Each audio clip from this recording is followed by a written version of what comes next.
Hello everybody, John Fulford here. I hope you're doing well. I'm doing great. Thanks for asking.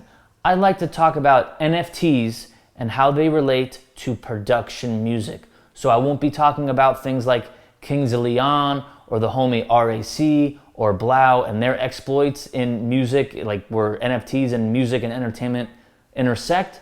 I'm going to talk more specifically about production music, music for TV shows, films, ads, yada, yada, yada. So, I've been doing a lot of thinking. I also did a 15-minute kind of longish form podcast on NFTs you could check out here on this channel. But for production music, I think we're on the verge of something really, really, really cool. What do I mean by that? Okay, I'm going to give you a for instance. I know other libraries, much bigger libraries, okay, that I work with. And right now, there's one of two ways we could work together. They could hire me to do an album in which I lose all the rights to it in exchange for money. I still get residuals, but we don't own the album. They own the album because they're paying for it. Fair enough. I like doing that. Or they could take on a catalog of mine and distribute it in a specific territories or a group of territories or worldwide. Okay? That is a very large undertaking to do. That's a lot easier said than done because they have to dedicate a lot of time and attention to my catalog. Some albums they might be really excited about, some albums less so. What if I just did a great jazz album, but three other catalogs just put out great jazz albums? It's redundant, right? It's redundant, especially when the bulk of production music companies, which I am not doing anymore, are trend chasing. Okay? They all put out their Hollywood playlists around the holidays. They put out their Prickly Boy playlists, when the Prickly Boy situation was rapidly becoming the zeitgeist was virusing its way into pop culture, if you will, okay? No one's putting out a holiday playlist during August. You see what I'm saying? They're all putting out their playlists around the same time for the same functions. In other words, no one's putting out a Christmas playlist on Memorial Day. They're putting out a Memorial Day playlist. So there's a lot of redundancy in playlists going around the world at certain times of the year, okay? So that's something that these big libraries have to consider when taking on another catalog. They don't want 5 jazz albums at once. They don't want a bunch of Christmas hip-hop from all these different catalogs. It's redundant. They can only pitch so many albums, okay? Especially nowadays when there's so much music coming out that just piles on top of the music they've been putting out for years and decades before, okay? I think y'all get that. So here's where it gets pretty cool.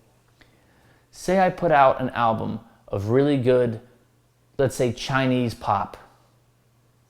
So if I release that album as an NFT, non-fungible token, and if you don't know what that is, I'm gonna weave the definition into this scenario. Companies, production libraries, people, whoever, can anonymously go online onto the blockchain and invest in this album. Okay? As it stands now, if a library or a company or a person or whoever wants to invest with me in music, we have to do paperwork, they're locked in, all this convoluted nonsense. But on the blockchain with an NFT, if I put, let's say 15% of the publishing rights up on the internet for sale or auction via NFT, people and companies or whoever could go online and buy it, and all I see is their wallet address. Right? So a quote-unquote competitor of mine, a smaller library who kind of thinks I do great Chinese pop, and they don't want to make their own Chinese pop album, they want to invest in mine, they can just go online and click a button, and then they get a predetermined rate of return depending on how much royalties that album brings in. That is amazing. Let's give an example. 2 Steps from Hell, the trailer series released by Extreme Music through Sony.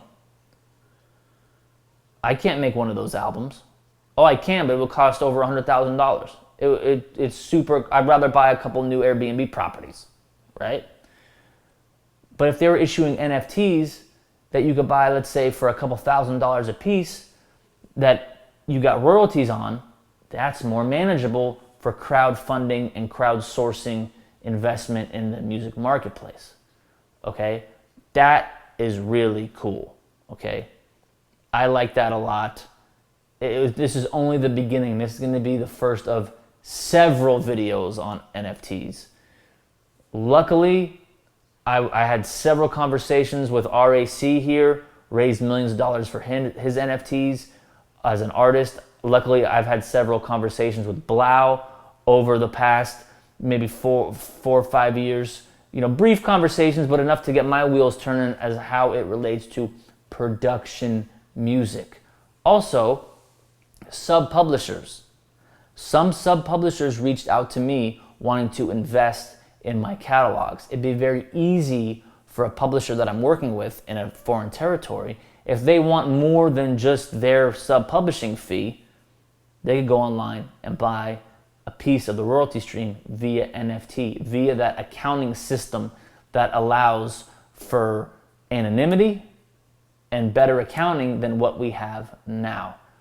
I'm just getting started in this I hate to say this space, but it's super cool. I really like what I'm seeing so far, especially as more and more direct licensing comes to fruition, especially in this metaverse situation where, you know, like your avatar going online, going to virtual concerts and virtual events and things like that. I don't see myself doing that. I like getting out in the streets as a human being, but it's not about what I want. It's about what the future holds. I can't wait to see what happens next. Let me know your thoughts, and I'll catch you next time.